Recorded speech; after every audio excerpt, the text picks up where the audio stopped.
We humble ourselves for a prayer. Almighty God, thank you. Such a good God. Here we are this morning. We are so grateful for the gift of life. We are in this place for the work that was given to all of us to deliver to the bigger part of Ugandans.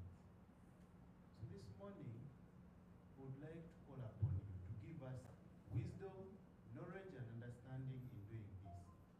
And Lord, help us with every plan we have to see that it succeeds. We want to thank you and bless your name. In the name of the Almighty God we have prayed. Thank you so much, Shaka. I think it's opportunity now to invite Director Budget, Mr. Hanson Ashaba, to make a few remarks and then invite SST to address the press. Thank you very much. Thank you very much, Mr. Mjinda. The PSST, our BTI partners, the Budget Transparency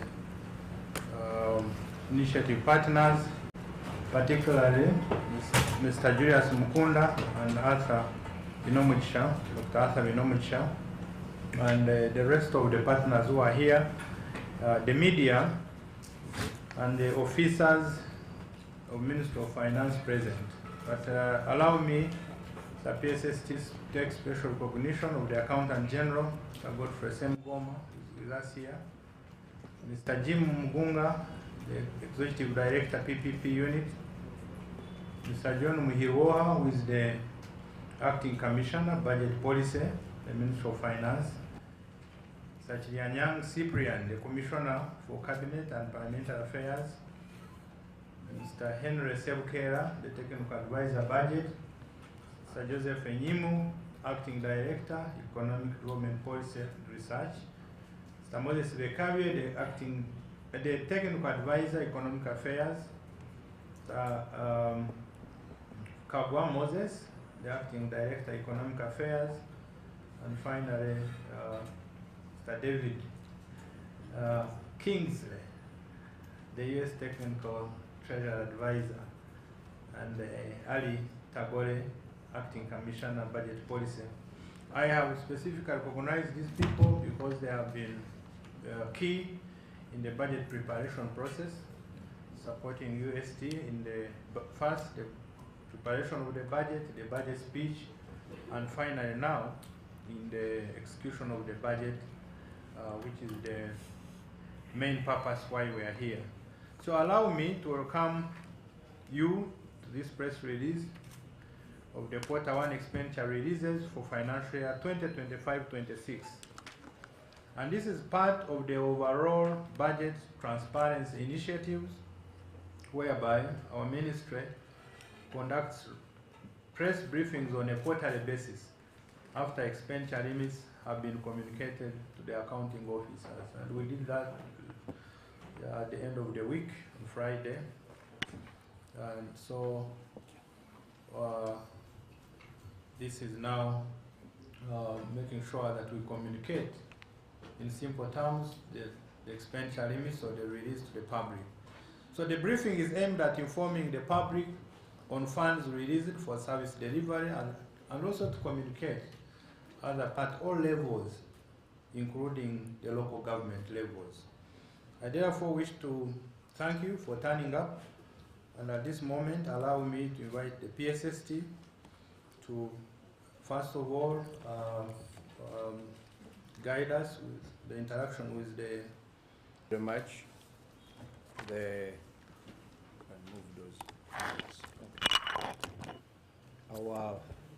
Our partners in this endeavor to ensure that the budget is very well communicated, and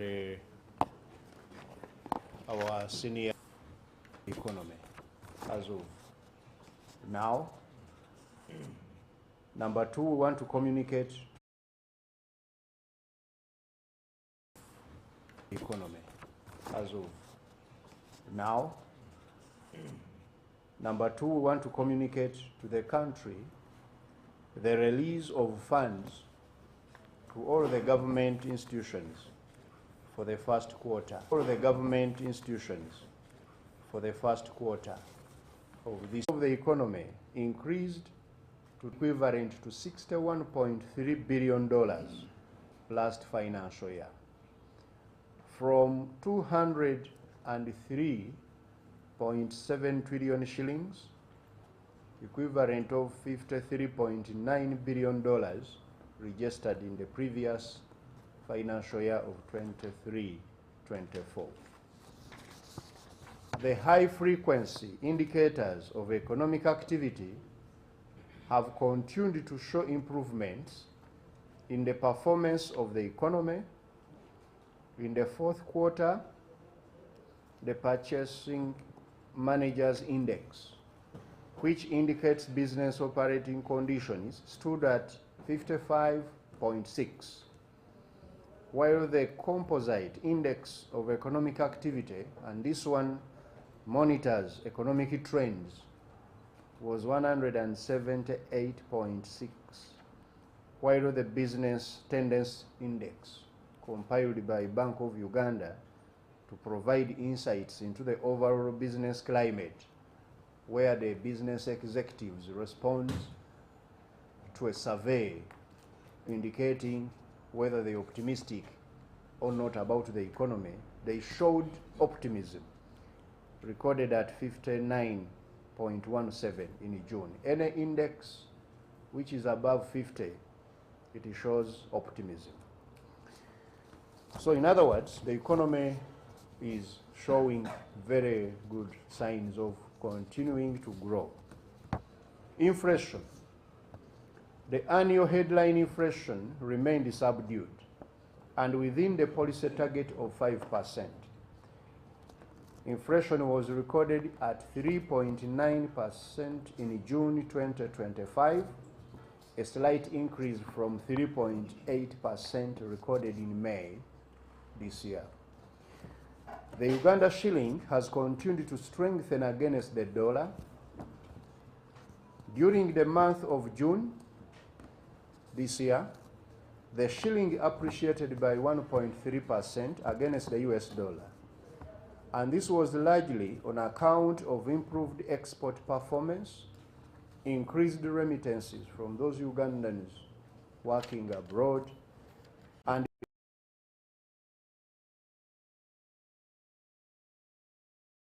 offshore in macroeconomic management.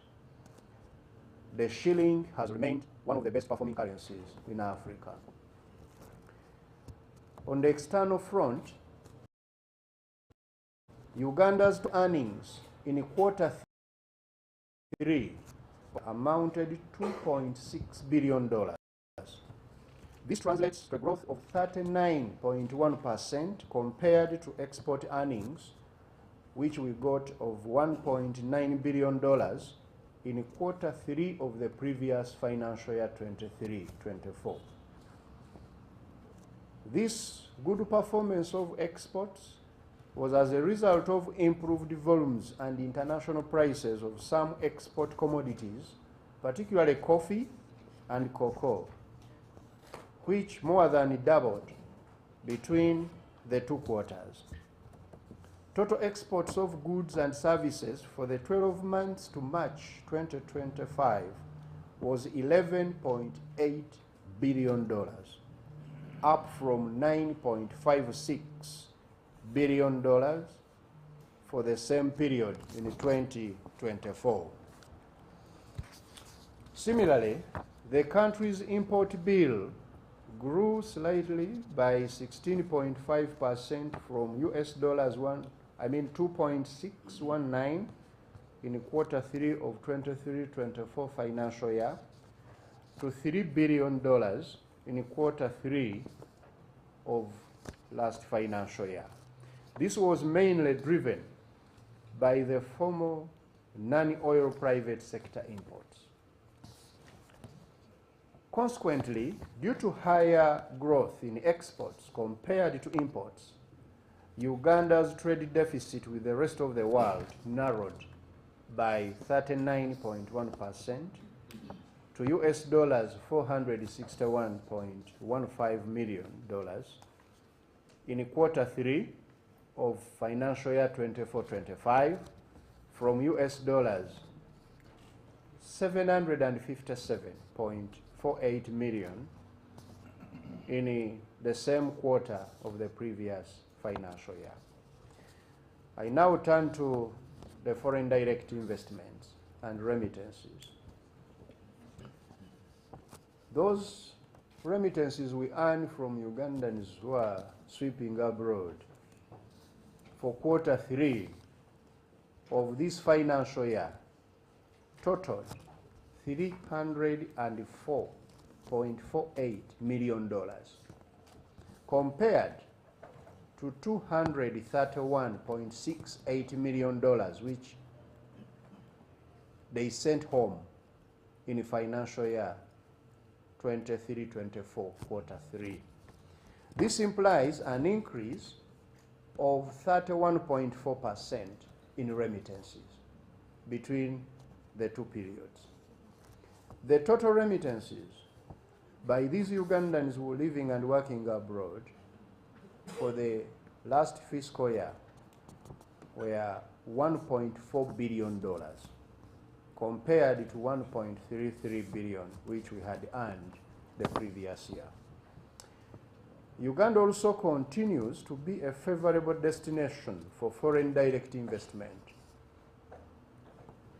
which are coming into various sectors of our economy. In quarter 3 of last financial year, FDI amounted to $785.79 million US dollars, an increase of 26.3% from the FDI which was registered in the same period the previous year. Total foreign direct investments were worth $3.48 billion in the 12 months to March 2025, compared to US dollars $2.99 billion during the same period in 2024. The balance of payments, BOP, for Uganda is now improving, with a declining current account deficit and improving international reserves.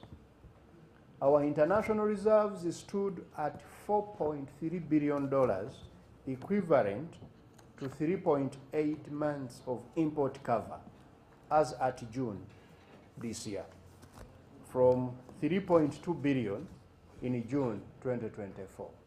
So we are now having more cover for our imports. Now I turn to the budget for this year. As you are aware already, the approved budget for this year amounted to 72.376 trillion shillings, and it is summarized as follows. The budget for wage, which is going to pay the wage of all government workers, is 8.56 trillion shillings. The budget for non-wage is 16.12. This is non-wage recurrent, the money we spend on financing the operations of government, but also on providing important services to the people which are not of development nature, like medicines and so on, capitation grants to schools. This is 16.12 trillion. Government of Uganda development budget, 6.91 trillion. External financing, this is money we borrow for projects, strictly for projects, 11.32 trillion shillings. Debt and treasury operations, all of the money to pay government obligations, including debt and others, 27.72 trillion. Domestic arrears, 1.4 trillion shillings. Local revenue, the money collected by the local governments, and they spend it in those local governments, 330 billion shillings. Therefore, the total budget, as I've said, is 72.38 trillion. Out of this budget, the money available to finance the activities after taking care of all of the debts and other government obligations, including arrears and so on, is 43.4 trillion shillings. This is how we are going to spend this money. This quarter one, which is going to run from July to September, we have issued expenditure limits. These are now the ceilings we issue to all the entities to spend up to that level. We have released a total of 17.18 trillion. 17.18 trillion. This represents a release of 23.7% of the approved budget. And it is broken down as follows. Wage. We have released 2.26 trillion shillings. That is 26.4% of the budget for wage. It has been released in this quarter. Non-wage, 4.496 trillion. That is equivalent to 27.9%. Government development budget have released 692.88 billion shillings, equivalent to 10% of the development budget. I'm going to explain why we are releasing them as we have done. External financing for the projects, we have released 2.717 trillion shillings, equivalent to 24% of the budget. And for debt and treasury operations, we've released 6.9 trillion, 25% of the budget for treasury operations. The local revenue, we have released 82.17 billion shillings, equivalent to 25% of the budget. So that is what totals the 18 trillion shillings, about 23.7%. As you are aware, this year is election year, and in the effort to support all the activities to ensure that they are well funded, the money for non-wage recurrent has been released with a view to ensure that all of these entities that are carrying out this exercise, the Electoral Commission, the security institutions, the statutory institutions, are all well funded, and we have provided the resources. That's why they are slightly higher. We have front-loaded them. In other words, the first half of the year we shall front-load them. We have started with this quarter, next quarter, and then the second half of the year. They will need less money because by then the elections would have ended. So we have provided slightly higher amount on non-wage and slightly lower amount on development, which we shall provide more resources in the course of the year. The key highlights of these monies I've mentioned are as follows.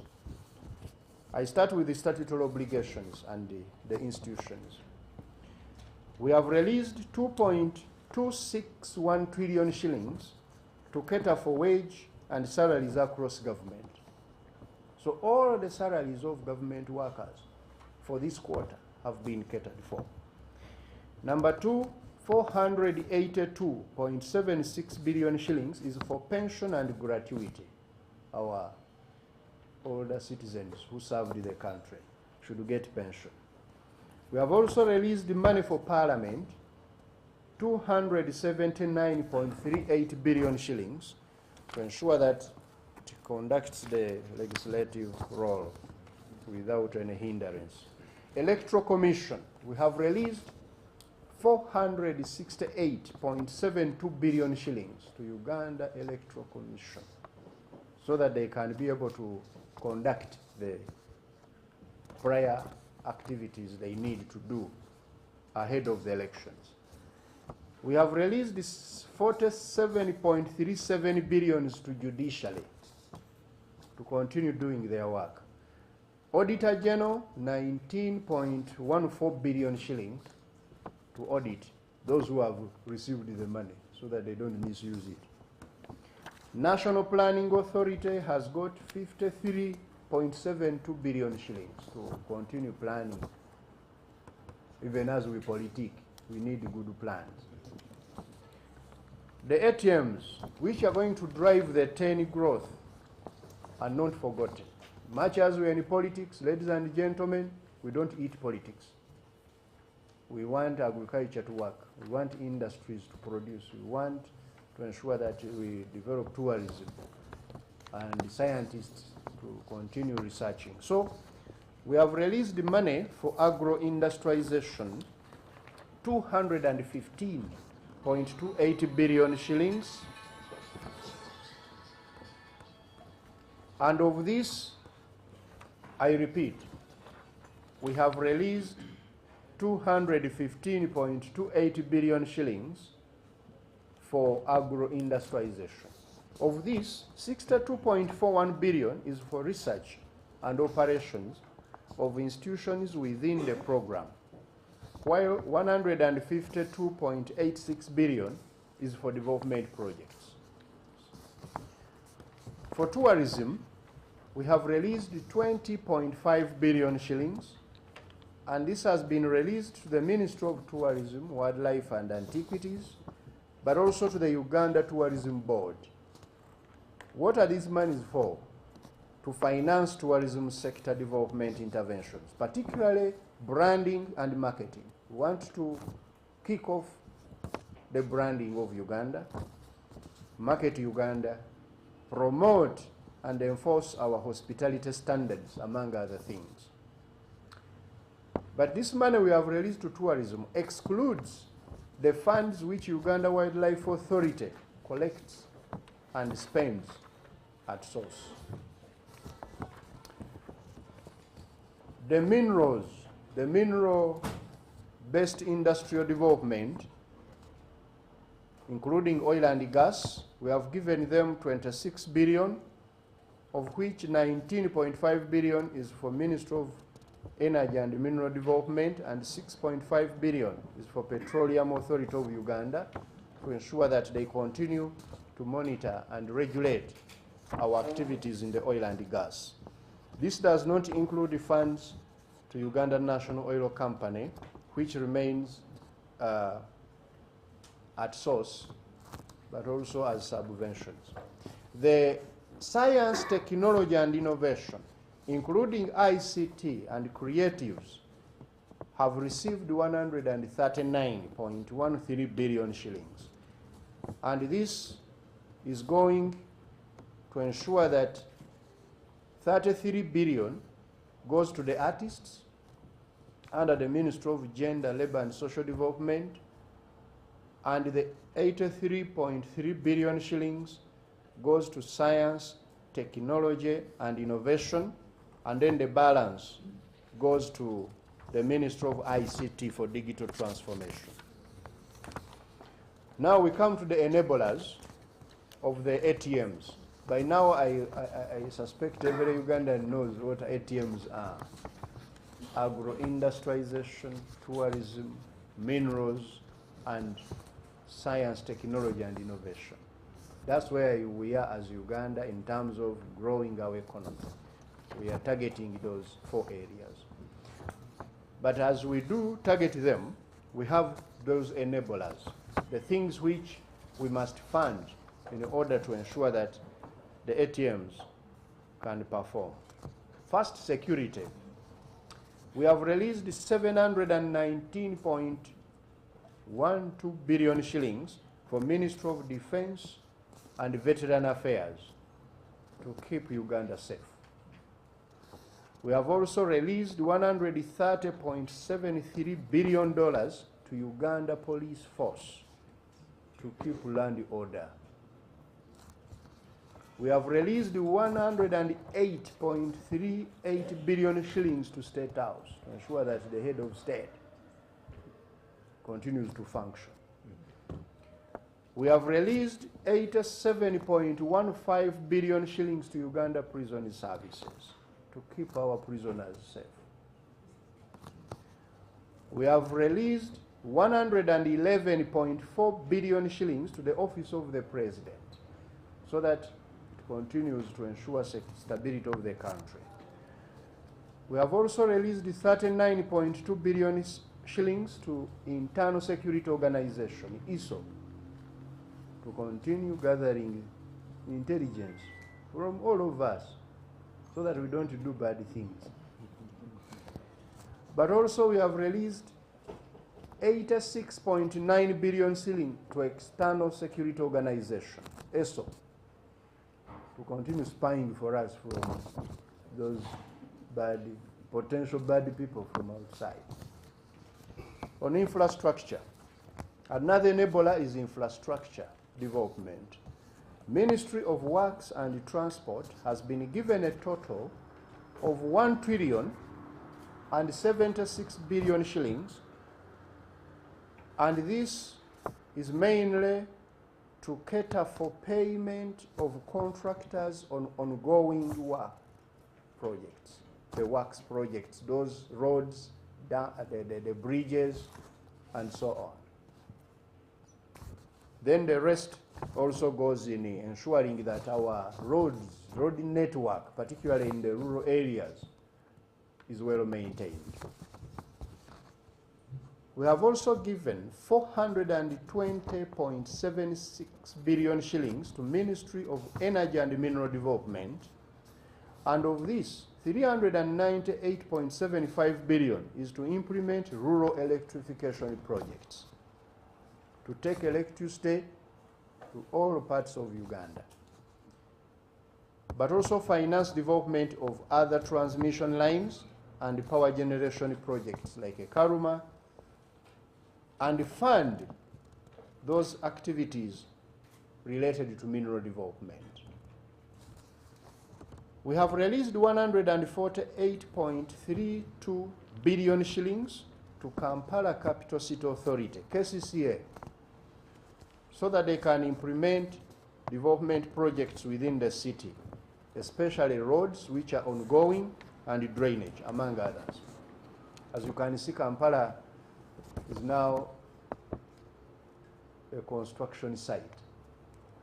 Many projects are ongoing. We want them to expedite them because they are being slow in some areas. So the problem is not money. The problem can be elsewhere. As you have heard, 148.32 billion is being released to KCCA to ensure that road projects in Kampala City, as well as drainage, are done in a timely manner. Human capital development is another enabler. We have released 143.75 billion shillings for Ministry of Education and Sports.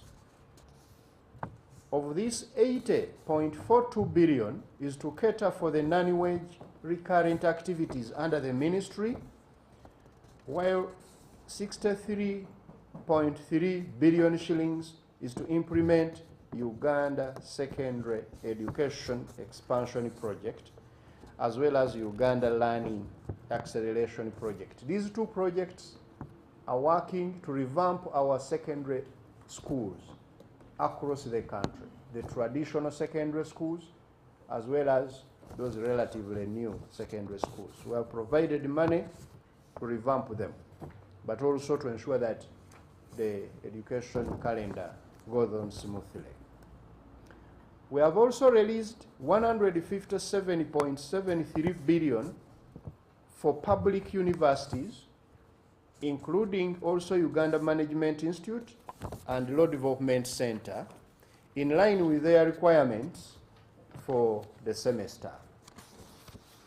Of this money, 16.49 billion is allocated to their capital development projects. So there is some development we have catered for. To Ministry of Health, we have released a total of 262.88 billion shillings. Of this money, 238.74 is for development purposes, mainly to support planned health infrastructure development and the implementation of Alliance for Vaccine, the Global Alliance for Vaccines and Immunization, Gavi. There's also Global Fund and the Karamoja infrastructure development projects, but also outstanding contractual obligations. To national medical stores, we have released a total of 173.96 billion for them to purchase essential drugs and medicines to keep Ugandans healthy as they go about the elections. We have also released 118.23 billion shillings to the Ministry of Gender, Labour and Social Development. Of this money, 83.64 billion is to cater for operational budget as well as subventions under the ministry, including the money for our old citizens, the social assistance grant for empowerment, SAGE. To Uganda Cancer Institute and Uganda Heart Institute, we have given them a total of 80.18 billion shillings.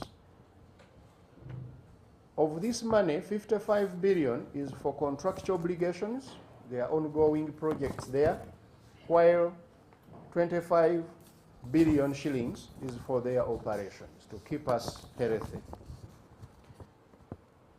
Regional referral hospitals, including Mulago and Butabika, which are national referral hospitals, have been allocated 40.99 billion shillings, of which 40 billion is for non-wage recurrent budget, so that they can have the operations go on efficiently. Local governments, we have released a total of 382 billion, and of this, 342 billion is for the operations, and 39.5 billion is to cater for some of the development projects which have contractual obligations. Remember, as I told you, this is not a quota for development. It's a quota for facilitating government efficiency to deliver a good election, but also to ensure that Ugandans are healthy, they are safe and secure. We have also released the 40.43 billion shillings to national citizenship and immigration control, so that they can keep Uganda's borders well monitored and also issue us with the passports and so on. Uganda National Bureau of Standards has also been given 26.44 billion to keep away counterfeit products and ensure standards. In conclusion, ladies and gentlemen, I would like to emphasize the following. Number one, the budget for this financial year is designed to support the 10-fold growth strategy. Emphasis is towards implementation of our agro-industrialization, tourism, mineral beneficiation, and then science, technology, and innovation, including digital transformation. As government, our main objective is to promote technical efficiency by ensuring that all ministries, departments, agencies, and local governments deliver good services to all Ugandans at the lowest cost. Therefore, all accounting officers are instructed to comply with the commitment to pay salaries, pension and gratuity by the 28th day of every month as per the approved salary scales. In order to eliminate accumulation of domestic arrears, accounting officers are directed to prioritize payment of service providers on time. They should stick to the requirement of not committing government without sufficient budget. And we've guided all accounting officers in the execution circular to ensure that they only commit government on these expenditure releases, not on the appropriated budget. Uganda will run a cash budget. This budget we have announced is the cash we have or we anticipate. Now, when you commit on appropriated budget, that accounting officer will not have a job next year. We are not going to allow accumulation of arrears anymore. Number 4, all accounting officers must ensure that all contracts and payments are executed in Uganda shillings, with the exception of those where we committed in the financing agreements the currency to be another currency other than the Uganda shillings. Our currency is Uganda shillings. In order to protect it, its integrity and stability, and you have heard is the best performing now in Africa, we need to transact in our currency. Number 5, no recruitment should be done in any institution of government without the clearance from the Ministry of Public Service. But also that after ascertaining availability of adequate wage from this Ministry of Finance, Planning and Economic Development. Anybody who recruits people without permission and is accounting officer or human resource personnel, all of those people in local government, please listen to me. You shouldn't commit government by recruiting people when you don't have wage, because how will you pay them? And finally, I urge accounting officers to convene finance committee meetings to agree on the priorities for the quarter in line with the approved budget, the resources which are available to inform these allocations, but also to this guidance we have given. Finance committee meetings are expected to sit, not just one person called accounting officer sitting in your office and you distribute money. It should be a committee meeting with minutes and attendance of the members. Once again, I wish to thank you, our partners, the civil society, but also most importantly our partners from the media, from the press, for supporting our budget transparency initiative. Doing this to ensure that all Ugandans get to know where is the money which we are going to spend this quarter. I've told you all the releases. I thank you very much for this initiative, and I urge all of you Ugandans to use our information sources. We have a website, and all of these things I'm reading, they're going to be posted there on the website.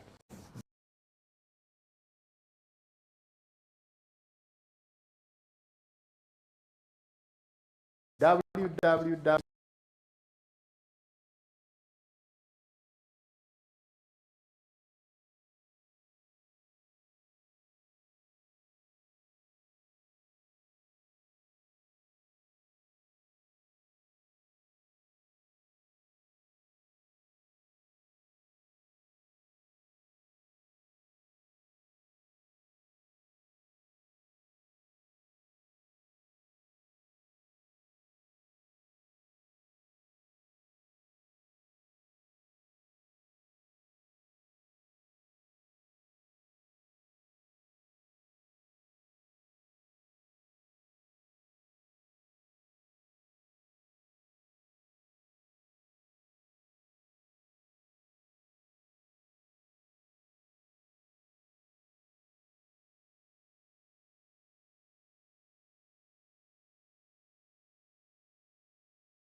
for those sectors, Uganda thought that actually enabling citizens to engage in the budget process, especially the audit process and the procurement process.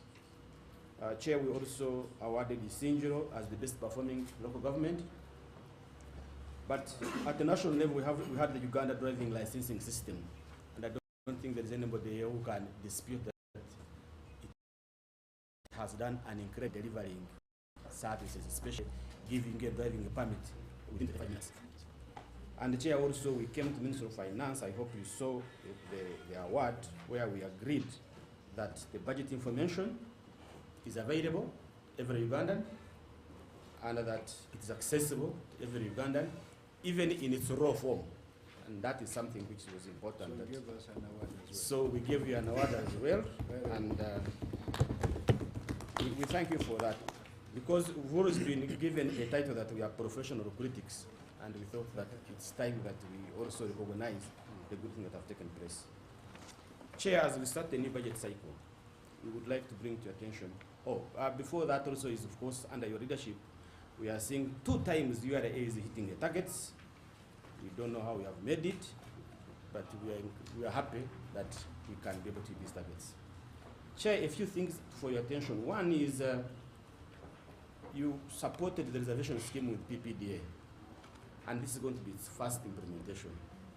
We would like to know whether you have put any compliance measure to ensure that those small contracts for women and youth are not taken by our rich investors who end up hawking around, but are actually given to those who qualify. Secondly is the National Service Delivery Standards. You also talked about in your budget called circular. We wanted to see whether you have any enforcement mechanism to ensure that actually they are implemented. Chair, because we know that these standards, when they are not followed, we shall lose money. You have rightly said that there are going to be elections, and we know that you are going to even spend more. You've already cautioned that this quota is not for development, budget.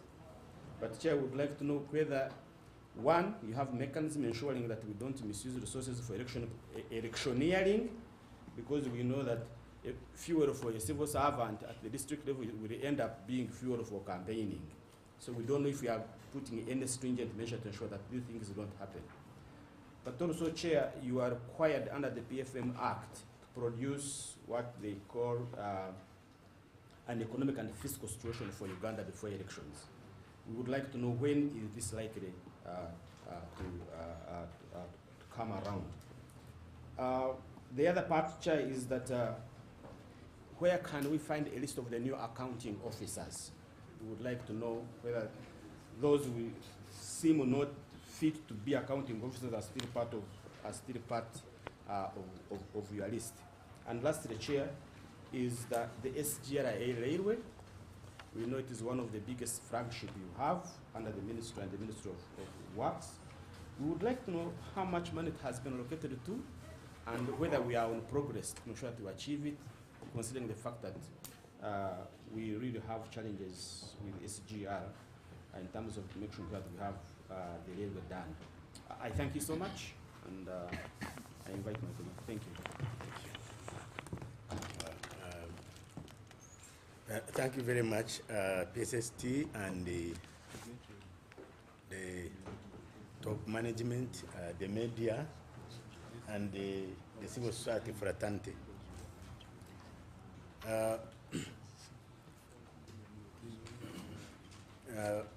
PSST. Sorry, I was cross-checking. cross-checking something. Very good.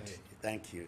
Yeah, from ACORD's perspective, we also I want also to join my colleague from CS BAG to commend the Minister of Finance under your leadership, and the Minister for prudent economic management amidst global economic challenges. I think it is something that stands out because the whole global economy is in stress.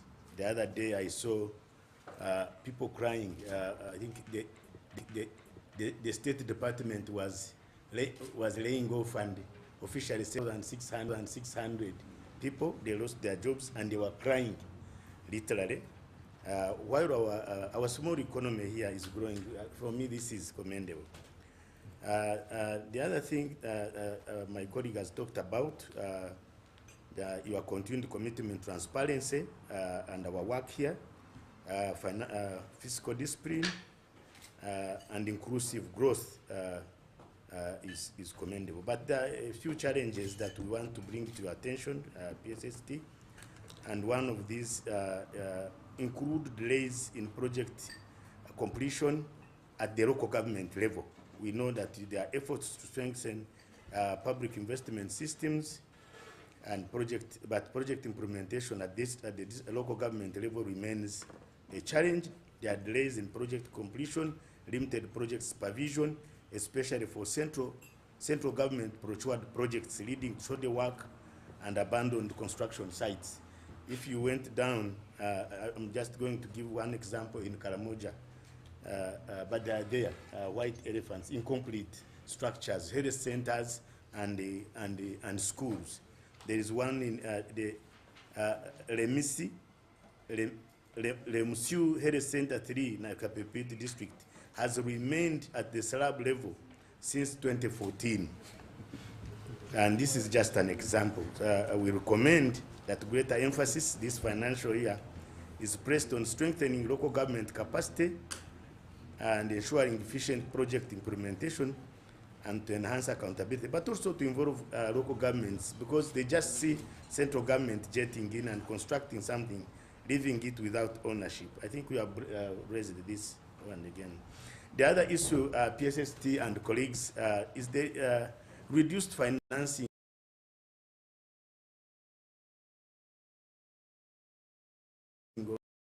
little appreciation to climate change, and I want to thank you, Bwana PSST. There is a unit here, you established it. But in financial year 2019-20, we saw that the country suffered about $154 million losses in climate-related disasters.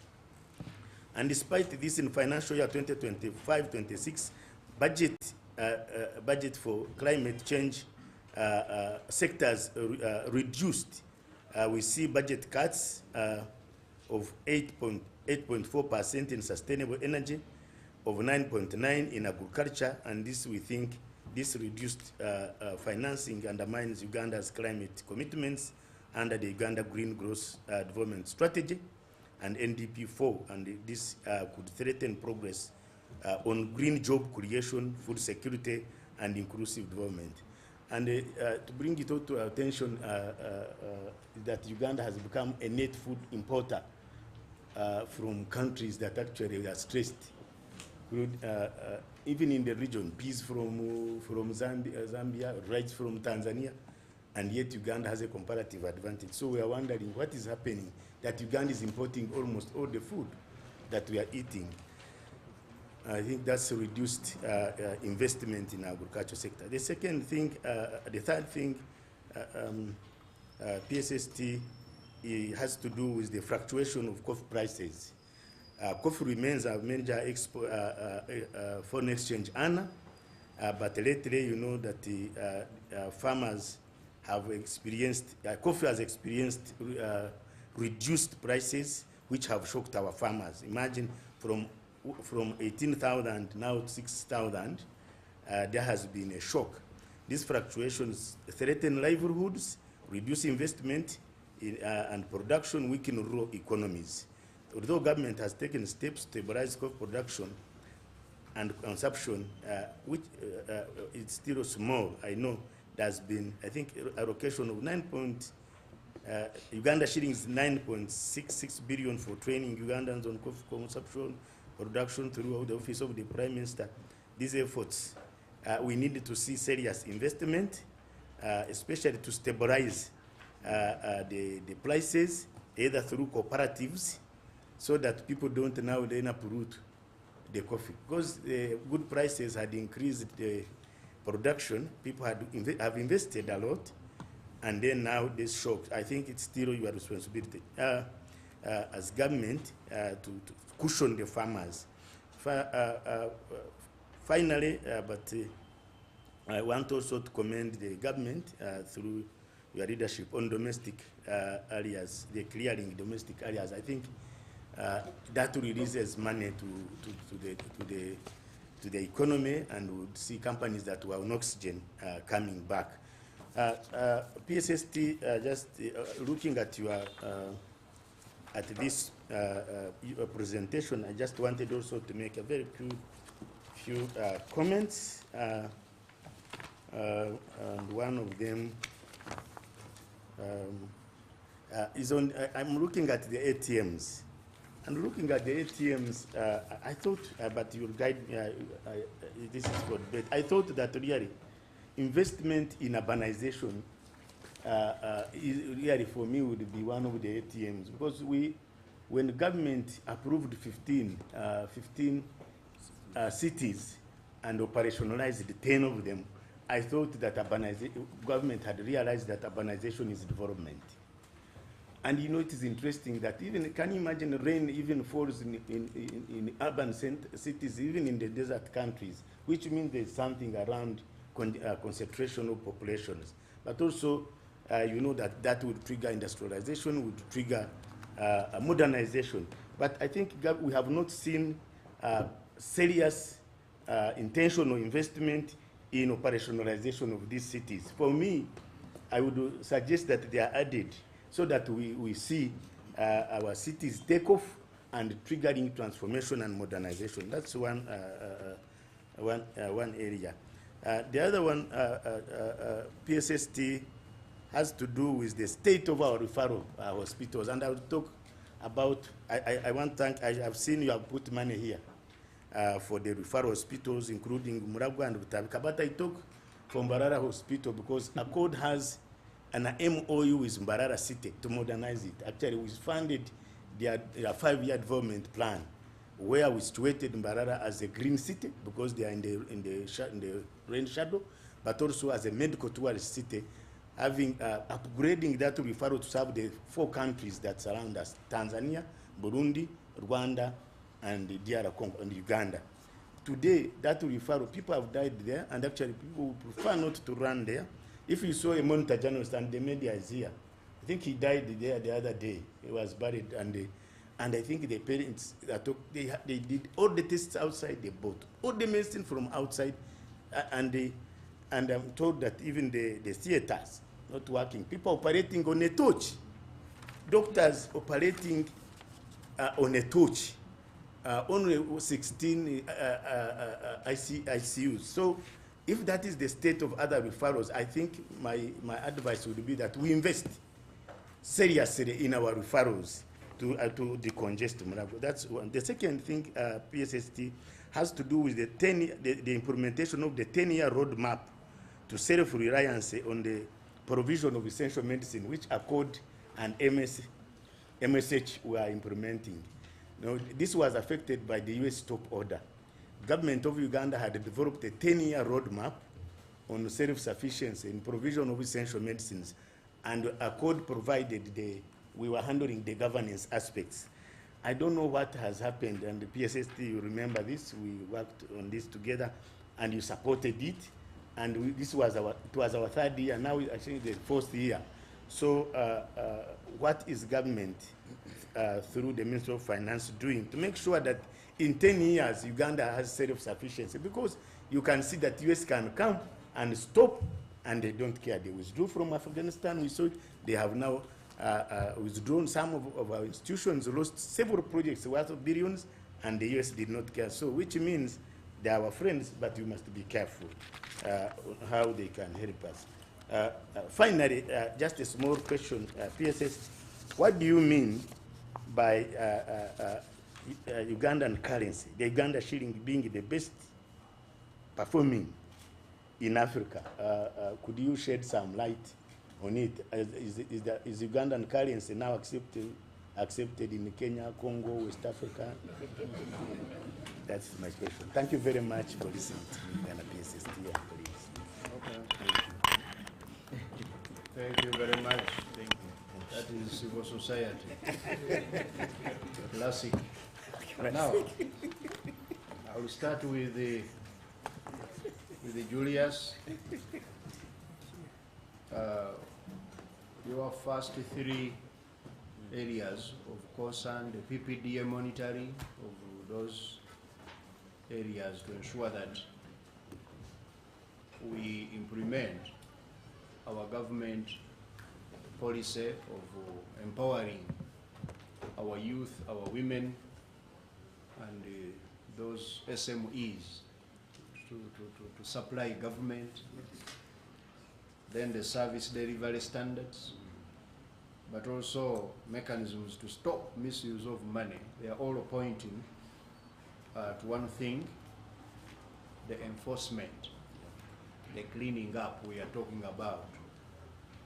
I want to assure you that we are committed to continuing with the cleaning up. I've been telling you that in the 10-fold growth strategy, when you read through what we are intending to do, very few things are new. It's agro-industrialization I've been doing, it's tourism, it's now adding on some minerals, the mineral economy, and then STI. Those are the new emerging areas. But what is new in the 10-fold growth strategy are 5 things which we are doing. First, we are committed to cleaning up. And with the cleaning up, we are saying we are going to enforce rules of the game a little bit more differently, so that when we say we are going to do this, it is done.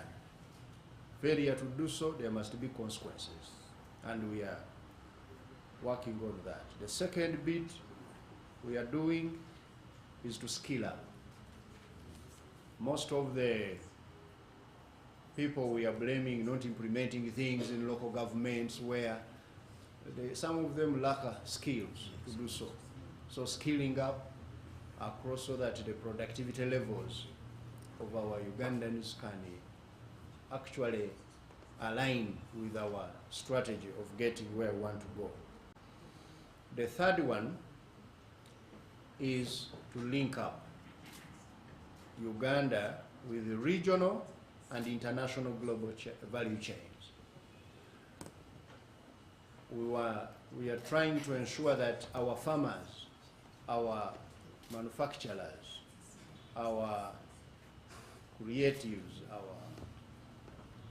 our scientists and so on, all the wealth creators can be able to get integrated in the regional value chains and the global value chains for especially the key areas. The fourth one is to green up. We are also working on what Arthur loves so much to talk about, ensuring clean development. Okay, so that we can have the economy growing without destroying the environment, but not necessarily by mitigating, but adapting our activities, our growth to environment so that they are smart, climate smart investments. And then finally, we are also trying to team up. To team up, ensuring that Ugandans can have consensus on what is good for us to grow Uganda. Everybody has an idea. We are now saying, please team up. When you say PDF, let all of us support the parish development model. I'm so happy that now you find whether people are in opposition, in political parties which are opposition, people are in clergy, people are in civil society, people are in all sorts of groupings. We are all saying parish development model. Let us do it. We should do the same on all these aspects we are talking about, so that we can be able to deliver the 10-fold growth. So I want to assure you, Julius, that whether they are PPDA or whoever is supposed to be responsible for what, one thing which is no longer negotiable is compliance and delivery, to ensure that people deliver on what we have committed in the policy documents to deliver.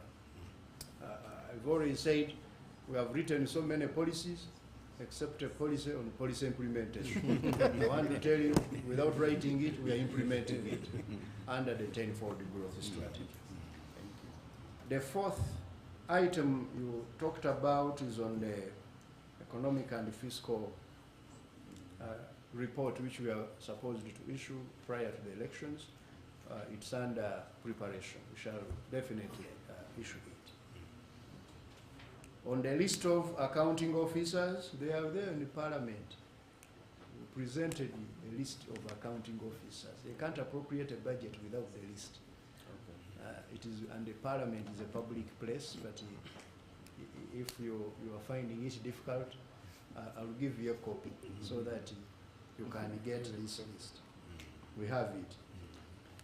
On the standard gauge railway, we have already, as you remember, last quarter, we released the money that they need for preliminary activities, 75 million euros. This money, the equivalent, we gave it to them to start, and they are working. You know, in Uganda, we do certain things differently. You say, I'm going to build a house. You go the following day, you start measuring, and you put a foundation, and you start building. You realize later that the doors are facing the different direction from where you wanted them. So there are certainly methodical kind of things which have to be done. Those there's a technical language they use, which they are doing. No, for the SGR, the where we provided the 75 million euros. Call it limited notice. The limited notice to proceed, something like that. It's the language of lawyers, yes. But we provide, and they are doing that exactly. So in other words, the contractor is on ground to start the preliminary works. Now I come to Dr. Arthur Accord, delayed projects, especially local governments, those incomplete health centers, and so on. Some of these are really symptoms of our poor planning. Some of those entities you will find they were embarked on without PIMs and without proper planning for them. Some of them were sponsored by the local leaders as political projects. You start with a foundation, then next year you will bring money, those populist projects. But we are now mapping them to ensure that they can be implemented and completed. Climate financing. Climate financing is our bread and butter now, and we are working closely with all partners. Just last week we had a conversation here in Kampala on climate financing. I hope our code is not left out. We make sure that you participate, and I want to assure you we have begun to get some good amount of money through climate financing initiatives, and they are funding the budget. Some of these, even including SGR, there are now so many people interested in giving us money, which is green money. I heard you saying that Uganda is becoming a net importer of food. That is false. It has never happened. It will never happen. You can't allow it. A red flag, you can do research. Don't do it. No, please. Doesn't need research. This is, it's like somebody saying do research on whether now it is a day. There are unnecessary research expenditure. There is no whatsoever, and I think we need always to state these matters as they are. On the fluctuations of coffee prices, as you are aware, in Uganda we run a liberalized economy. And it's the best way of managing anything. Economics, which is based on controls, doesn't work. If you go to those societies where they try to control, you know, a farmer should receive this price, who are you to determine the price in a boardroom? Are you the buyer of coffee? Are you the grower of coffee? You will get it wrong. So prices, by their very nature, are subject to changes. They are like a life. You can't be, Dr. Arthur, happy throughout the year. There are some months when you are so happy, some months you are moody, other months you are actually sick. But we want the economy to run as if for it doesn't have a life. Economy is like our lives. It keeps on, it's a business cycle. Those prices, when they were rising of coffee, nobody complained that these prices are rising so much. They're supposed to also reduce. Then they will rise again. That's how economies work. So I would want to encourage you one thing, value addition. If you sell primary products, they are subject to cobwebs. The prices will keep on fluctuating a lot. That's why His Excellency the President is telling you Ugandans, if you don't work on adding value to the coffee, to the tea, to all these minerals, and that's what we are trying to do under the 10-fold, so that you mitigate. Countries which sell mainly manufactured products, value-added products, don't face price fluctuations as much, because those you can keep them when the prices are bad, and you create a shortage and the prices go up and you sell them. But coffee, beans, maize, you can't keep them for long. So we are mainly interested in value addition, and that's where we are putting emphasis. On domestic areas, we are going to clear them, but I wanted to tell Ugandans we are not clearing them now. In Q1, we shall provide the money later. Why? Because we want to first verify them. We are verifying on whether you actually supplied the government and you had a legal contract. You know, written once, twice shy. You remember a conversation of South Sudan, and everybody became a supplier of South Sudan until you said, verify. Where did you pass the goods? You picked them where? And many people disappeared. So we are going to first verify and then pay, beginning Q2. Investment in cities as enabler of ATMs. We are investing in the cities, but we are not going to invest in all of them at the same time. We have to stay some, because you can't do everything, Dr. Arthur. There you are going to fail when you try to be everywhere. So those cities that we have started to invest in the infrastructure, using our lovely project of USMID, you can see how they are transforming. When you go to Gulu City, you go to Fort Portal, you go to Jinja, the infrastructure, we are now going to revamp it. That old city of ours. Let us first get these cities to work, so that we bring on others on board when we have the capacity to build the infrastructure.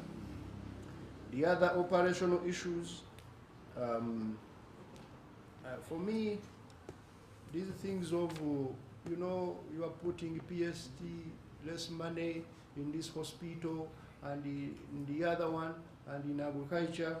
Dr. Arthur, I want to assure you that government has moved on from that mode. We are in the mode of how do we get the ATMs and the enablers, and the hospitals among the enablers. But now we are saying we must have a comprehensive strategy of prevention as well as curative. You can't just concentrate on putting more medicine in hospitals with the people falling sick with the contaminated water and all sorts of bad indicators of health. We were in the past, we were like sponsoring Ugandans to stay ill health, to stay sick, to go to hospital. You get a kilogram of medicine, then you go take it, it causes more problems to you, then you go back to now a referral hospital, take another kilogram of medicine.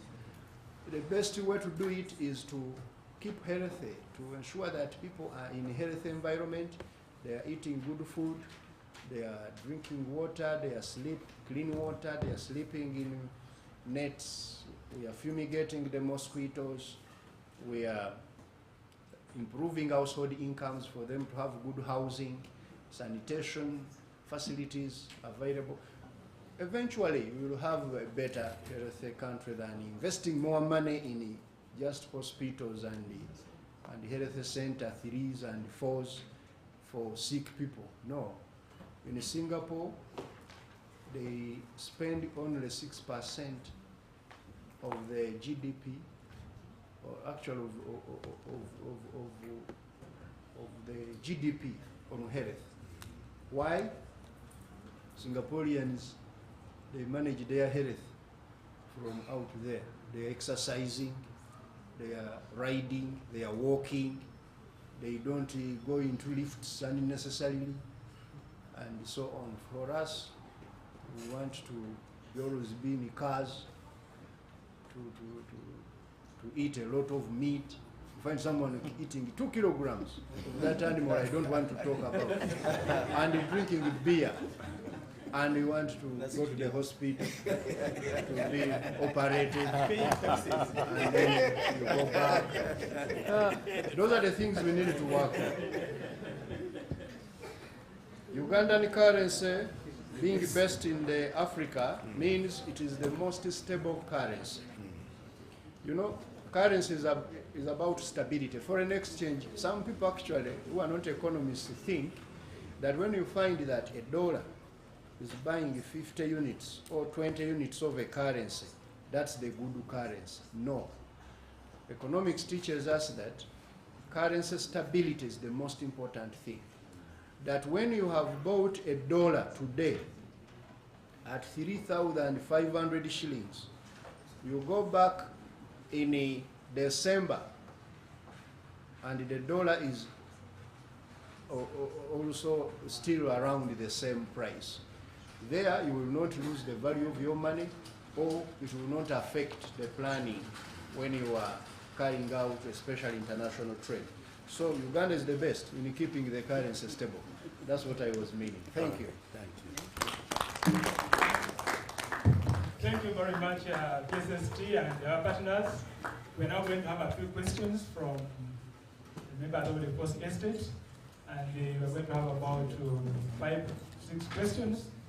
And please mention your media house, your name, and then you can ask the question. Thank you.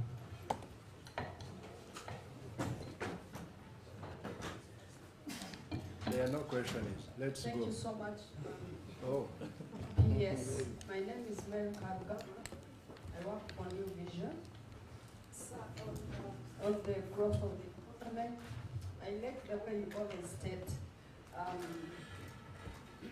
You always express the growth of the economy, but sir, I just wanted you to help me understand whether this economy is for a certain section of people in this country, or it is for everyone, especially a local man on the streets of Kampala who is suffering, who is sick, who has no job, and yet New Vision has written that the economy has grown this much on page 3. Then on page 5,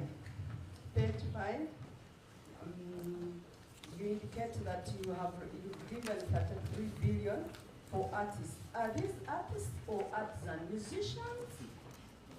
So this money is for what exactly? Okay. Then page 6. Page 6. You say that you have given 942 billion for for payment of contractors. We are happy that you have paid them, but how much are they demanding from you? Okay, thank you, New Vision. Next. Thank you very much, sir. I am Henry Baguma, UPC radio stations. Estimating like 600 billion. I'm Henry Baguma, UPC radio stations. Sir, I have not heard much about the ongoing debate of parish government model, because in the public, this now is the current talk right now. So I want to know, first of all, how much money have you released for PDM? How many people in the whole country have benefited from this money? And see, when are they going to start paying back? Thank you very much, sir. Okay, next. My name is Felix Dene, working with Sunrise Newspaper. PSST, District Chairman almost across the country, they are complaining that in every third quarter, here you say the money has been released, but in every third quarter money delays, and they have procurement process where they have to execute some projects, and they have deadline to utilize that money. Could you be kind and explain what caused that hindrance?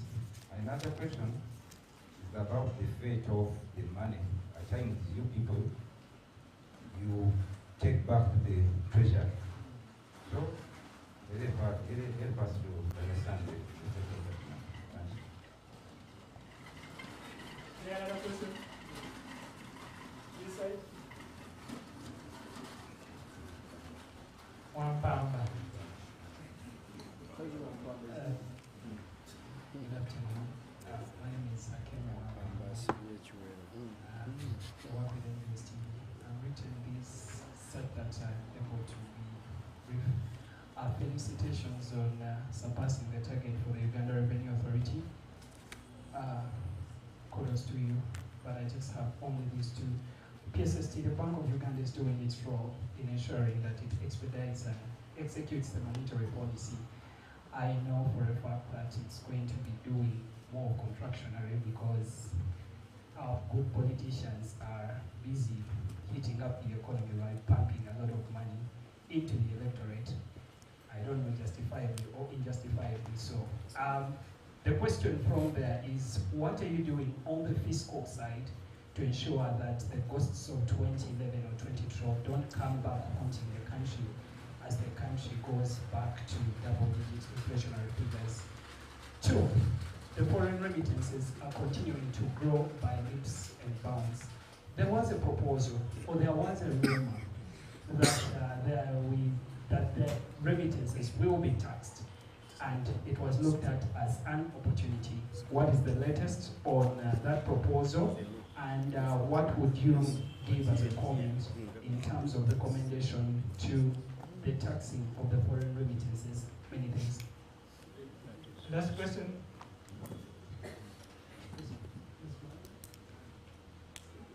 My name is Fred Kaju. I work as TV. Yeah, I want to understand, because we have been on rationalization to cut government expenditure, but the wage bill is just floating up. From 7 point something. What is happening? Because even when you compare the wage bill plus the non-wage money which is used for operations, it is almost like the other digit is just doubling the other. So you're going to have people who are just paying money to do nothing. So the wage bill is going up, but the operations budget is not commensurate to that. The other issues about domestic areas, you are saying that you are still verifying, but this has been a song. These areas has been your stock for over 5, 7, 8 years. Verification every other day. And before Parliament approves this budget, verification is one evidence you table before Parliament to approve this budget. So you cannot claim that you are still verifying and you are not releasing the first quarter when you have already excited the business community there. The other issues of 10-4 growth strategy. Here, we are not seeing a significant securitization of the key sectors, the ATMs, like tourism. It seems to be business as usual. And after the 15 years, they are going to. The good thing Uganda has a room for apologies. Thank you. That's all. You can respond to this. It's called the Kajubi. You know, when you are naming children names, be careful. Okay, I will start with Mary. Mary Karugaba. Is the economy for everybody? Mary, Ugandan economy, first of all, is experiencing broad-based growth. The growth of the economy is in all sectors of the economy. But as you have those fingers on your hand, they are not equal. There are those who earn more from this growth than others. But one thing also government does best is to ensure that we support those who are earning less through affirmative. That's why we have a number of programs in the government of Uganda to try and bring equitable distribution of this pie. Equitable doesn't mean equal, but you try to ensure that no one is really left to die. That's why we have the PDM, we have a Myoga, then we have UPE, that even if you have produced a child without a father, or which father is not earning anything, go to the school and take your child. Some of the elites in some of these places who have a lot now, they start to say, you see, UPE is not good quality, my dear. You don't know what you are talking about. Yeah. Education is the first opportunity equalizer.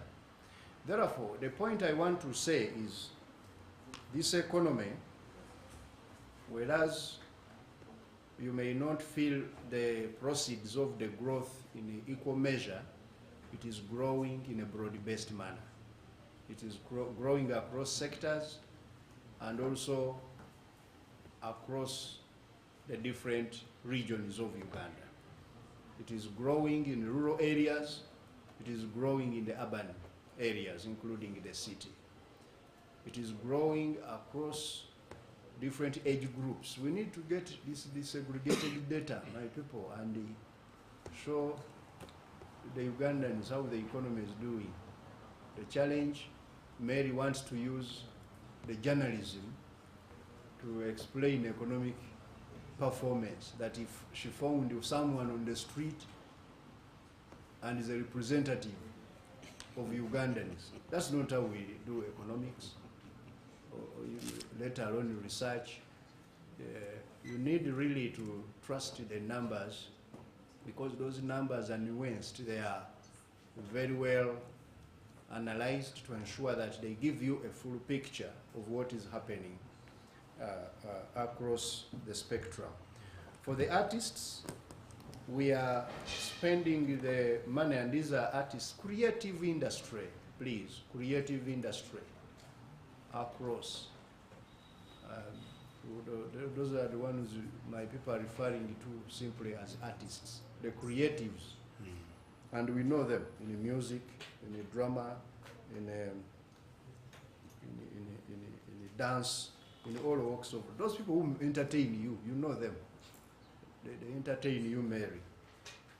They asked for 3 things from government. Number 1, enforce a law to protect our intellectual property, copyright law. We have allocated money to enforce that law, to protect artists who create their whatever innovations they have put in place, and someone wants to use them without paying them. We are enforcing a law. Number 2, they asked for money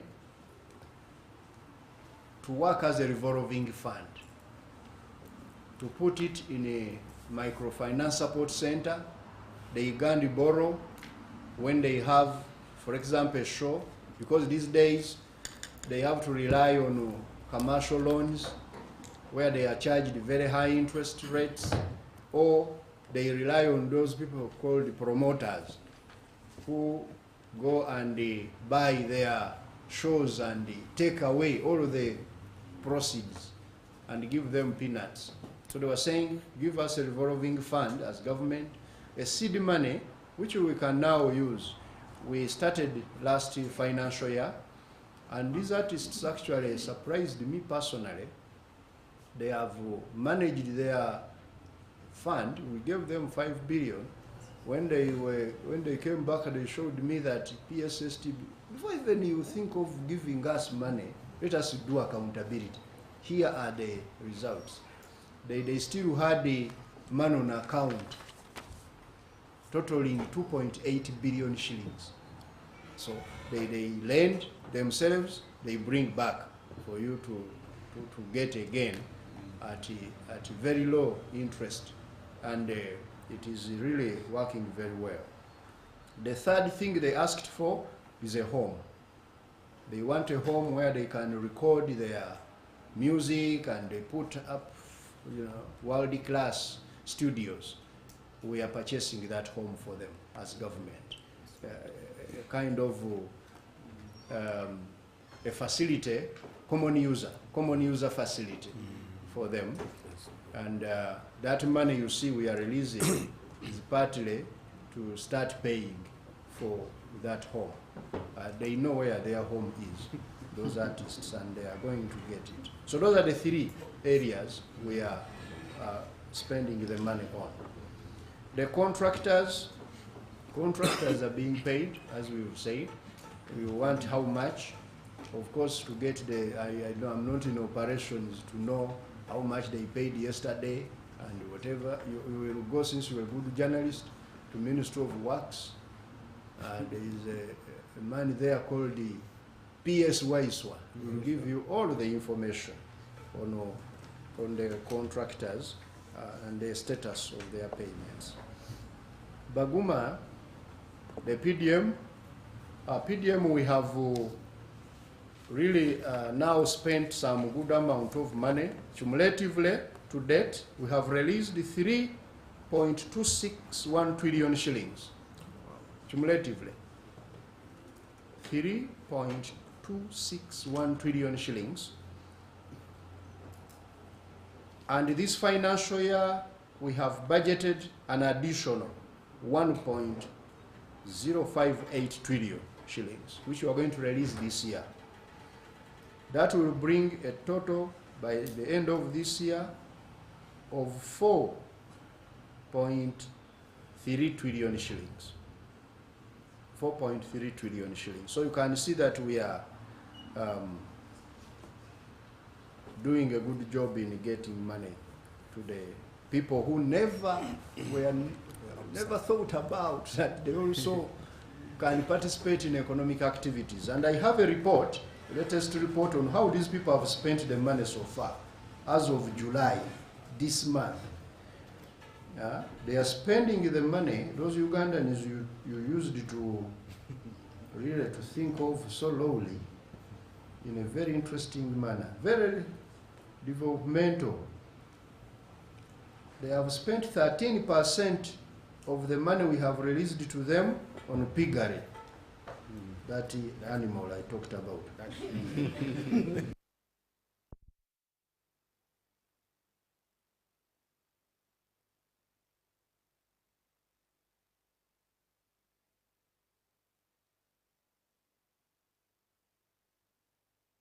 They have spent 325.8 billion, 12.1%. Goats, goat rearing, 298 billion shillings, 11%. Maize, they have also grown maize for food security. We are not importing food.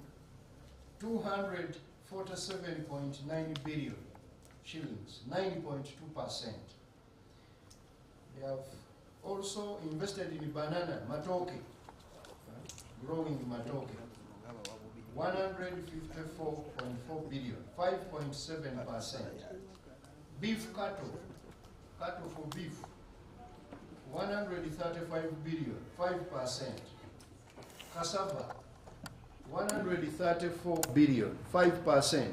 Beans, 115 billion, 4.3%. Dairy cattle, 91.8 billion shillings, 3.4%. Sheep, Ndiga, 69.2 billion, 89.2 billion, 3.3%.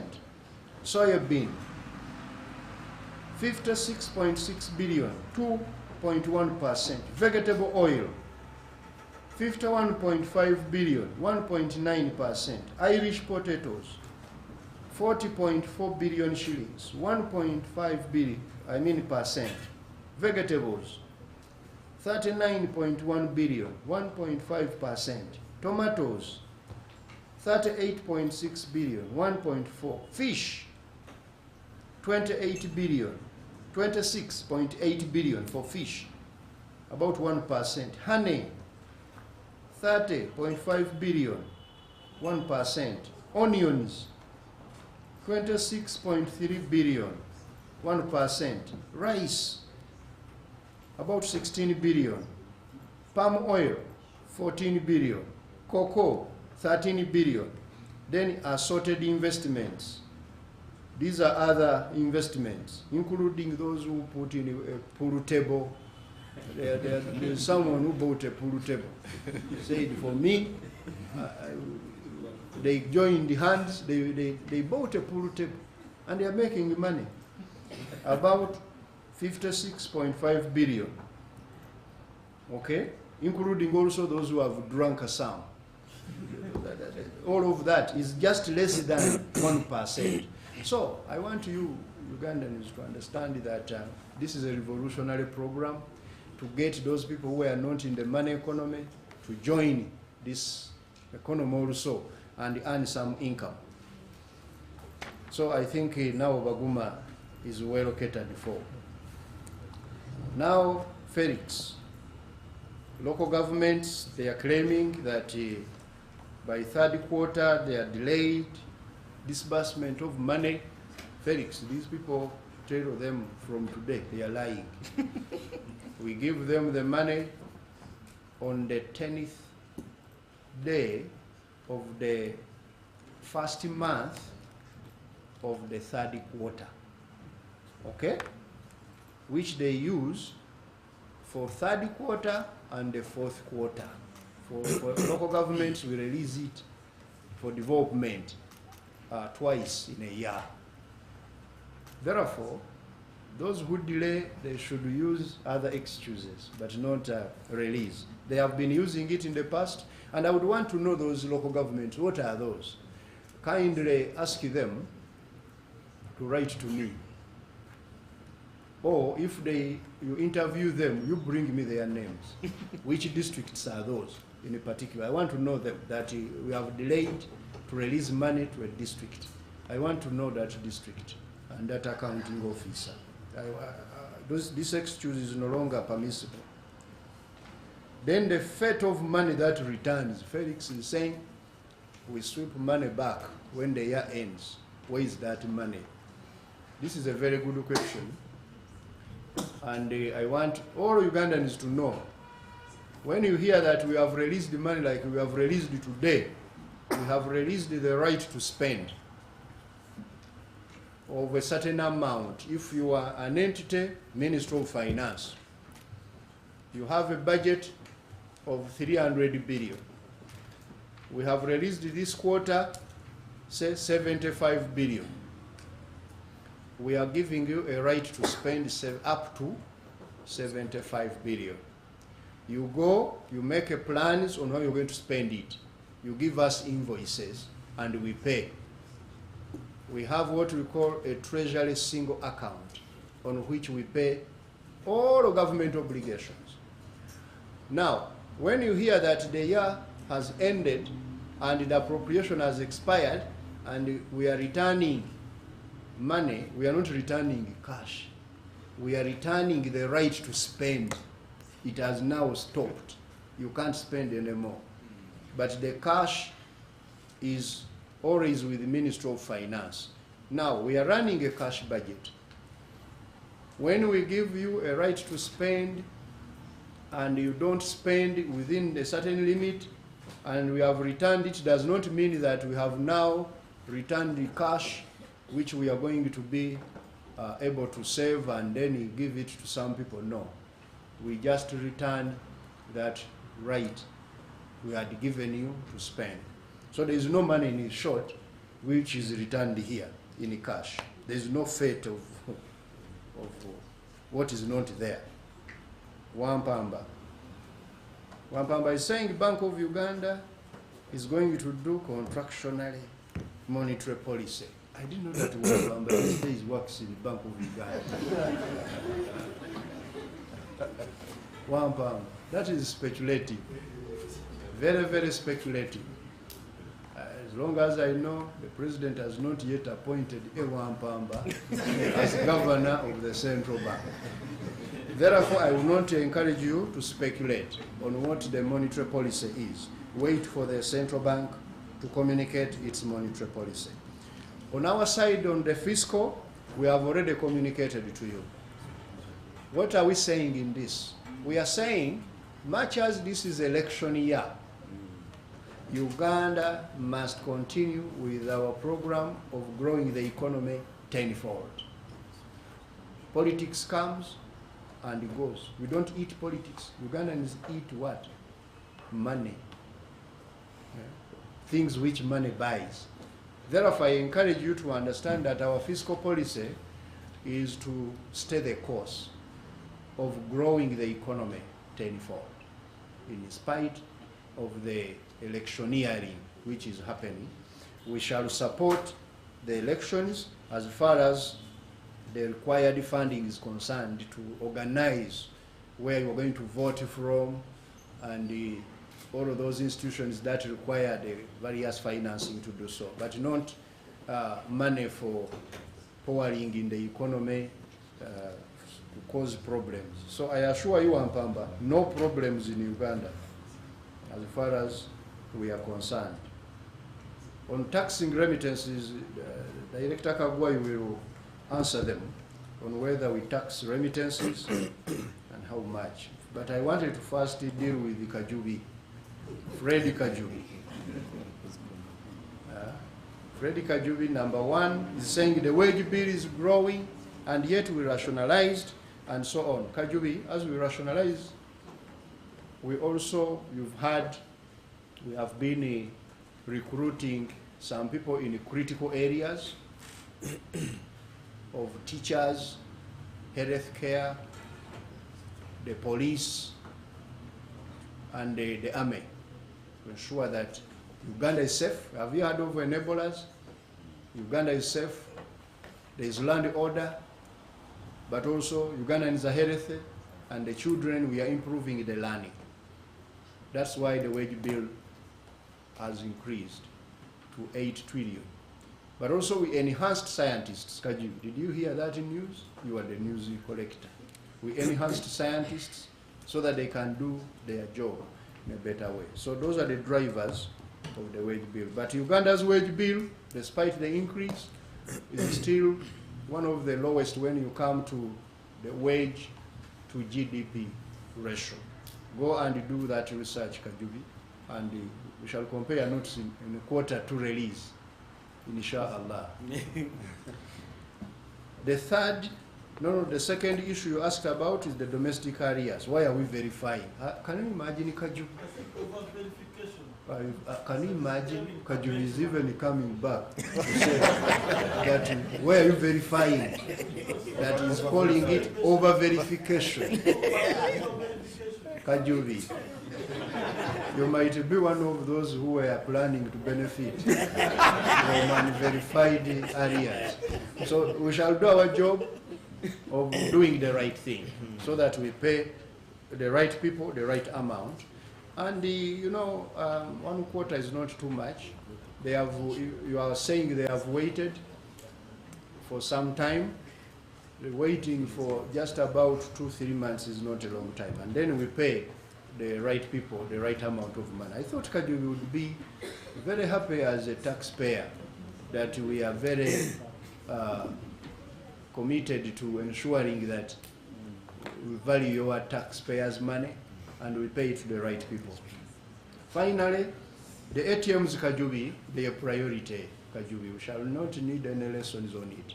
They are priority, and we have prioritized them, and we are financing them in such a way that we shall stimulate private sector investment in them. Remember, the ATMs are private sector areas of investment. Our job is to provide an enabling environment. The money is coming from private sector into tourism. The money is coming from private sector into agriculture. Our job as government is to facilitate so that the private sector can invest, can be de-risked to invest. But I want to assure you they are fully prioritized. Dr. Kagwa, Director, remittances, and then we call it a very good morning. Thank you, PSST, and good afternoon to the media people here. One is that tax is a creature of Parliament. There cannot be a tax unless Parliament has passed it. So we look into our current tax system, and there is nowhere that remittances have been provided for to be taxed. Okay. Thank you, sir. Have you had one, Pamba? Yes. No tax on remittances. You are safe. Thank you very much. Have a nice day. Thank you very much, PSST. Thank you, our partners. Thank you, the media fraternity. Welcome again. Thank you very much. Have a nice day.